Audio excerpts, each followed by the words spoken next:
lejos de ser devastadora o ser triste, es bastante molesta. De antemano digo que no es el único caso. Y hablo de la muerte de esta pequeña niña en el Hospital General de la Zona 18 en Playa del Carmen, en el IMSS. Es indignante. No voy a poner las fotos, no voy a poner el video, así que aquí, si vienen buscando morbo, acá no lo van a encontrar. Había puesto la foto en Twitter y bien me había dicho Víctor MX, no la pongas y tiene razón. No la voy a poner, no voy a poner absolutamente ningún tipo de imagen del hecho. El video está circulando en todas las redes sociales, por todos lados. Y no puedo imaginarme la desesperación de los padres que llevan a su hija al hospital por un padecimiento y que en un elevador, el elevador empieza a subir y la menor queda atrapada en el elevador y muere. Muere una niña aplastada por un elevador. La imagen es devastadora de cómo está la mitad del cuerpo de la niña, la mitad de la camilla afuera, y cómo los padres están agarrando y están desesperados e intentando que alguien haga algo. Vemos mucho movimiento y también vemos a muchas personas que se quedan paradas sin saber qué hacer. Y vemos el grito, es escuchar el grito de la mamá y luego se escucha en el fondo del audio el ya no se mueve la niña, ya no se mueven las piernas. Es una situación completamente devastadora. La imagen es brutal. La imagen es extremadamente gráfica, extremadamente brutal. Y hacer esta crítica se tiene que hacer.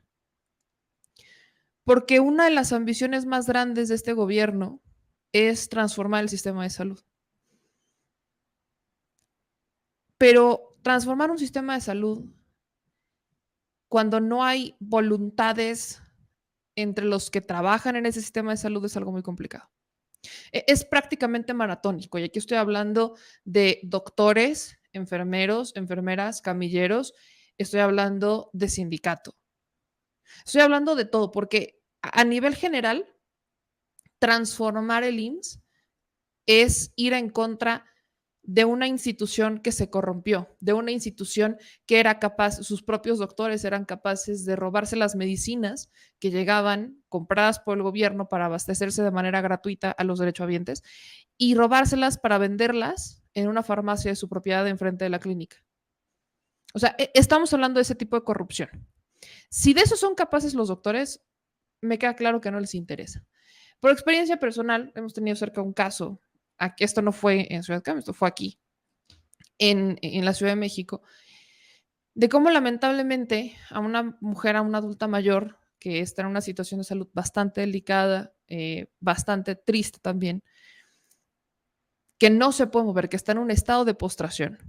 Los enfermeros o las enfermeras, pues ustedes saben que cuando una persona es mayor y está en un estado de postración, tienes que estarla moviendo porque se empiezan a hacer escaras, el cuerpo empieza a resentir, se empiezan a abrir. Entonces, no hacen su trabajo. Esto fue en un hospital aquí en la Ciudad de México. Es una persona adulta mayor a la que si ya de por sí tenía una escara, se le abrió más. Aparte es diabética. Entonces, hagan de cuenta que la dejaron ahí, solamente le iban a hacer su revisión, a meter medicamentos y se iban. La comida 2 veces, tocó que la comida estuviera hecha a perder. Y estoy hablando de otra vez un hospital público. Para los mexicanos estas noticias tampoco son noticia, porque desde hace muchísimos años se han dado. Pero cuando tienes un gobierno como el de Andrés Manuel López Obrador que llega con la premisa de vamos a transformar el sistema de salud y en últimas declaraciones dice que para fines de año ya vamos a tener un sistema de salud bajo con la lógica del bienestar como el de Dinamarca o que vamos a tener un sistema de salud completamente distinto, no es que no le crea, es que el reto es muy ambicioso. Y si quienes están dentro de la institución, en los distintos órganos, niveles, no están poniendo de su parte, la labor se hace todavía más complicada. Entonces, ¿qué es lo que pasa con la tragedia de esta niña que murió aplastada por un elevador en el Hospital General de la Zona 18 en Playa del Carmen. Vamos a escuchar la versión oficial, ¿no? Porque el video prácticamente ya se los relaté, pero vamos a escuchar la versión oficial que dieron las autoridades del IMSS al respecto de esta tragedia. Soy el doctor Enrique Noval Ureña Bogarín, delegado del IMSS en Quintana. Sobre el trágico accidente ocurrido el lunes 10 de julio en el Hospital General de Zona número 18 en Playa del Carmen, me permito informar lo siguiente.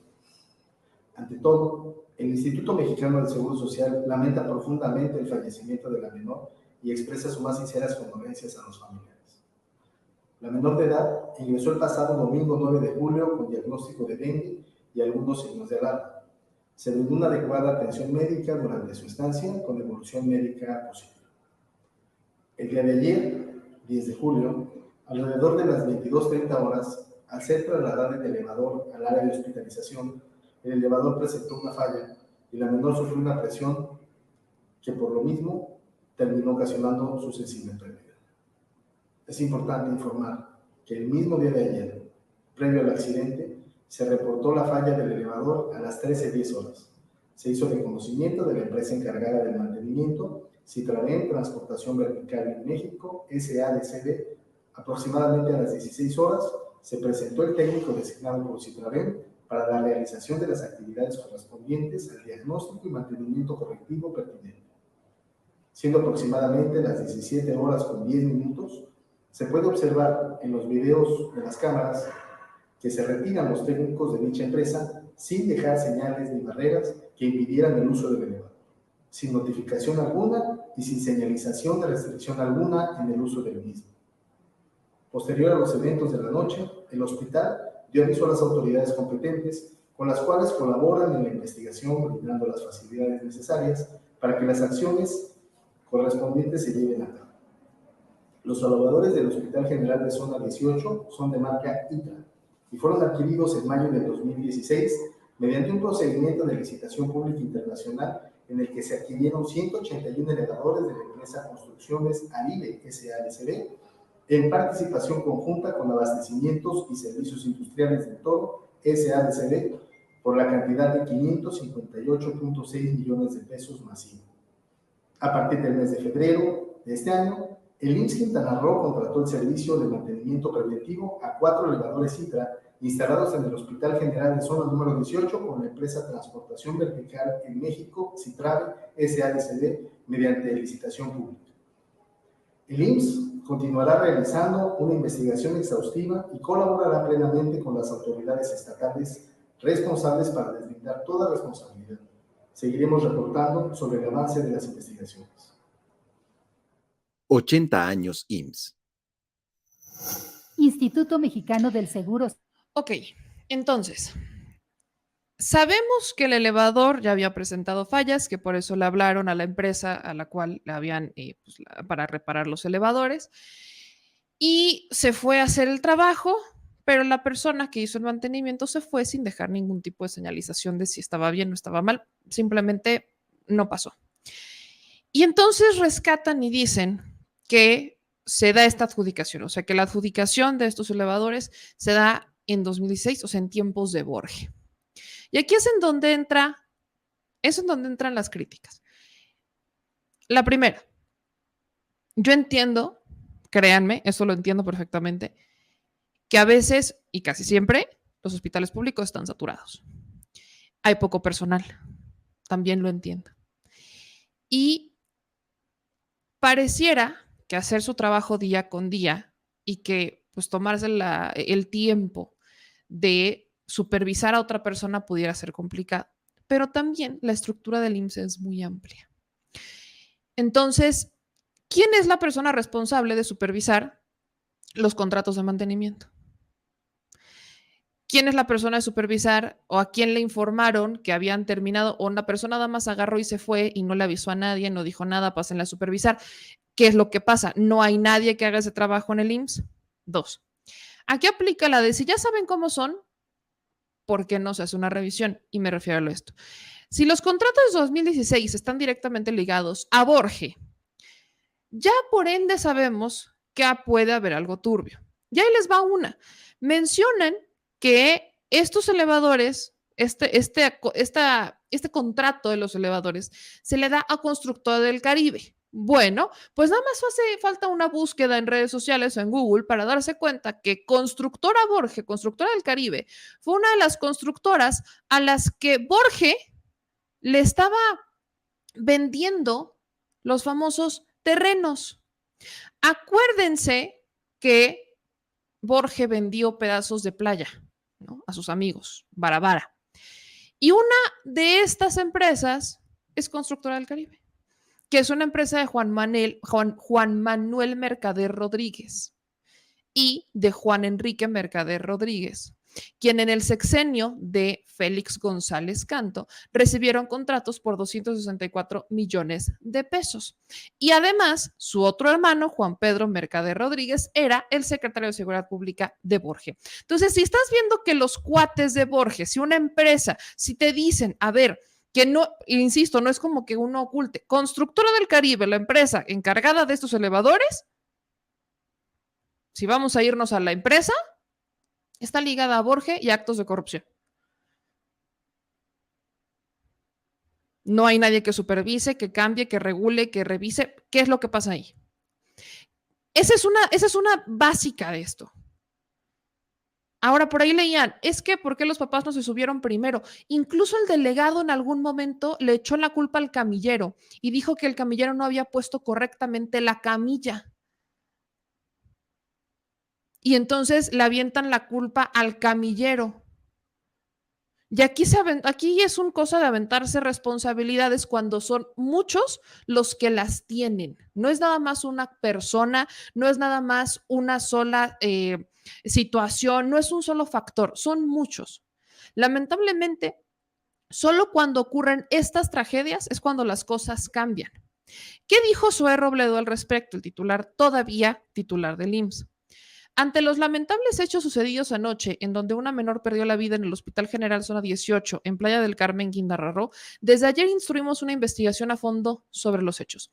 Seguiremos colaborando con las autoridades responsables y seremos absolutamente transparentes con los resultados de las investigaciones. Expresamos nuevamente nuestras sinceras y sensibles condolencias a los familiares de la menor, hechos que no debieron ni deberán volver a suceder. La familia tiene y tendrá nuestro completo acompañamiento y apoyo durante este proceso. Y claramente hay una crítica hacia Zoé Robledo, porque Zoé Robledo está haciendo prácticamente ya campaña en Chiapas. Sabemos que Zoé Robledo quiere ser candidato a gobernador en Chiapas. El presidente ya les había dado una instrucción. Si ya saben que van a buscar un cargo, entonces renuncien y vayan a hacer su campaña. Todos están esperando a que acabe el proceso interno para hacerlo. Zoé Robledo sigue como titular del IMSS, pero sabemos que va a renunciar. Entonces, la crítica a Zoé Robledo es, en vez de estar haciendo campaña en Chiapas, ¿por qué no está trabajando? Pero la crítica no es solamente hacia Zoé, o sea, esta es una situación que se va a extender hacia varios factores, pero la crítica tiene que estar desde lo más local. ¿Quiénes son los responsables de supervisar cuando se hacen este tipo de mantenimientos? ¿Quiénes son los responsables de revisar los contratos? ¿Quiénes son los responsables de verificar que se termine o se empiece una obra, un mantenimiento dentro del hospital? ¿Quiénes son los responsables? ¿Pudo haber sido una instrucción? Sí, pero a veces las distracciones, a veces estas cosas terminan muy mal y este es un claro ejemplo de ellos. Hay algo que me preocupa al respecto de esto y es la respuesta que da la gobernadora Mara Lezama, y no precisamente por la respuesta que da Mara, sino por a quién se lo instruye. La gobernadora Mara Lezama sube en redes sociales: ante los lamentables hechos ocurridos en la clínica 18 del IMSS de Playa del Carmen, sostuvo una llamada con el fiscal interino Raciel López para exhortar a que la Fiscalía General de Quintana Roo realice una investigación puntual, pronta y expedita y se llegue a las últimas consecuencias. Pues lamento informarle a la gobernadora Mara Lezama que eso de puntual, pronta y expedita no es algo con lo que Raciel López pueda llevarse a cabo. Porque en su gustada sección, no sé cómo diantres siguen contratando este tipo de fiscales políticos en distintos gobiernos de Morena. Así como les presentamos el caso de Ardelio Vargas, hoy les presentaré el caso de Raciel López, que los poblanos los conocemos como el chiapaneco. ¿Por qué? Porque sí, también Barbosa en algún momento contrató a Raciel López. Y el nombramiento de Raciel López Salazar ha sido muy polémico. Vi que fue muy polémico también en Quintana Roo y con justa razón. Y ahí les va el por qué. Raciel López Salazar fue procurador procurador general del estado en Chiapas, después se convirtió en fiscal en Chiapas, le tocó todavía a Manuel Velasco como fiscal y un cachito le toca, así como un pelito, le toca al actual gobernador de Chiapas, Rutilio Escandón. Rutilio y él tenían claras diferencias. Entonces, Raciel se echa para atrás y deja la Fiscalía General del Estado de Chiapas. Pero mientras estuvo en Chiapas, algo que se le mencionó mucho, sobre todo a Puebla, y que también en algún momento se le mencionó a la gobernadora Mara Lezama, es que Raciel tiende a pactar con criminales. Es un negociador nato, dirían por ahí. Raciel López Salazar, cuando estuvo en Puebla, los cuestionamientos que se le hicieron al gobernador antes de que el gobernador pagara todos los medios para que hablaran todas las maravillas de Raciel López, es que en el estado de Chiapas había pactado con grupos criminales menos violentos para sacar a los más violentos, pero que pudieran seguir cometiendo crímenes en el estado. En el estado de Puebla, todo iba muy bien con el gobernador Barbosa, hasta que a Barbosa le empiezan a estallar una serie de notas, de noticias, de información. Y entonces Barbosa se le va encima a Raciel López, ¿no?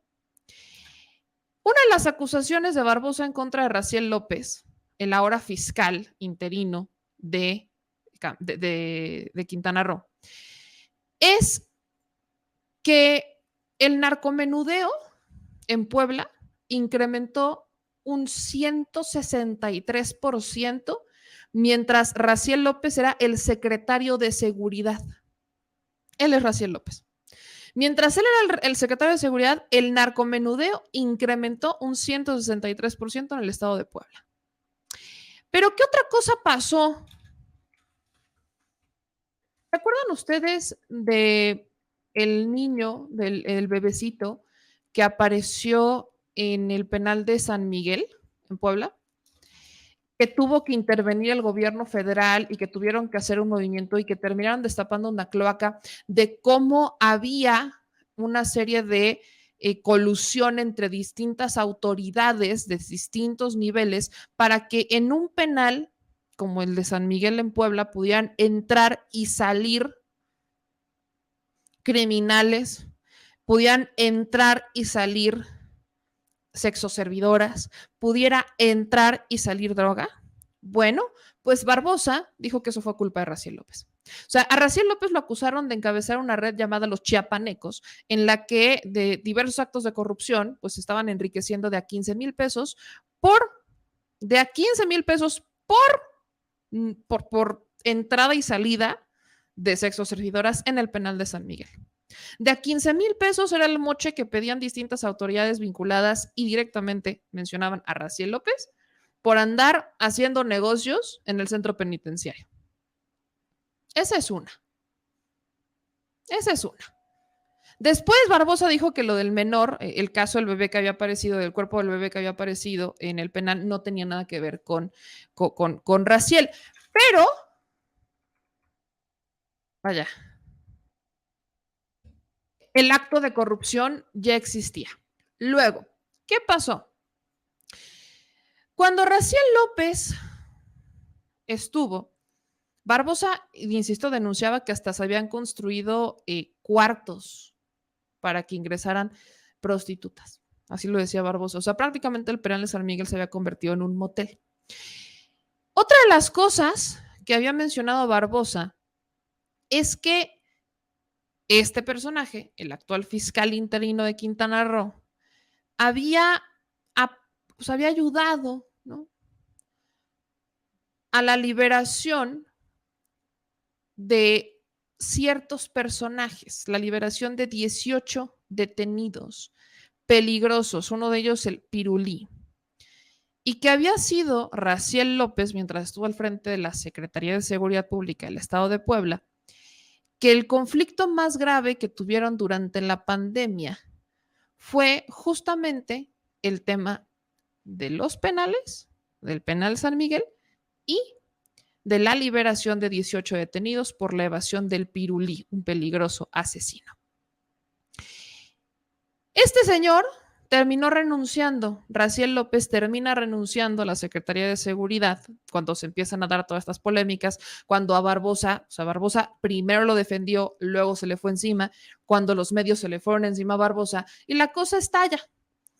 Al final renuncia o lo renuncian, como ocurrió con el caso de Ardelio Vargas recientemente, y entonces lo siguiente que sabemos es que la gobernadora del estado de Quintana Roo ya lo estaba llamando para ser su secretaria de seguridad. Primero la gobernadora de Quintana Roo había mandado a llamar o había nombrado a Manelich como secretario de seguridad, luego lo echó para atrás y terminan metiendo a Raciel López como fiscal interino en Quintana Roo. Entonces, es este hombre, Raciel López, el que va a estar encargado de una investigación ardua, pronta y expedita sobre el caso de la niña que fue aplastada por un elevador en el IMSS. ¿Ven por qué me preocupo? Ahora, yo hice esta crítica en redes sociales y no me iba a quedar callada. Y no se confundan, porque empezaron a llegarme comentarios de ya ves lo que la 4T significa. A ver, las cosas se dicen como se tienen que decir y punto. Y aquí tiene que caer quien tiene que caer y dejen de estar tapando a funcionarios porque, ay, es que si lo... No, dejen de tapar a quien tienen que tapar. Den la cara y respondan. Estas tragedias no deberían de estar ocurriendo. Duelen, lastiman. Y no es la única, son muchas. Transformar el sistema de salud es lo más ambicioso que va a tener esta administración. Ya ni siquiera la Secretaría de Educación Pública y el Magisterio, no, el sistema de salud mexicano, que se ha deteriorado año tras año. Este es el reflejo del deterioro que existe y de que se requieren muchas voluntades para transformar el sector salud. Pónganse a trabajar, dejen de hacer campaña y exíjanle resultados a la gente. Y si no pueden, porque hay un miedo brutal al sindicato, ¿no? Es que no los podemos ver porque el sindicato, algo tienen que hacer para poner al sindicato en su lugar. Si es que el problema viene desde los trabajadores que están protegidos, no me interesa. Pero la 4T también es esto. Exigir a quien se le tiene que exigir, criticar a quien se tiene que criticar y utilizar los argumentos para criticar, no para atacar, no para mentar madres, criticar. Estas cosas no deben de estar pasando.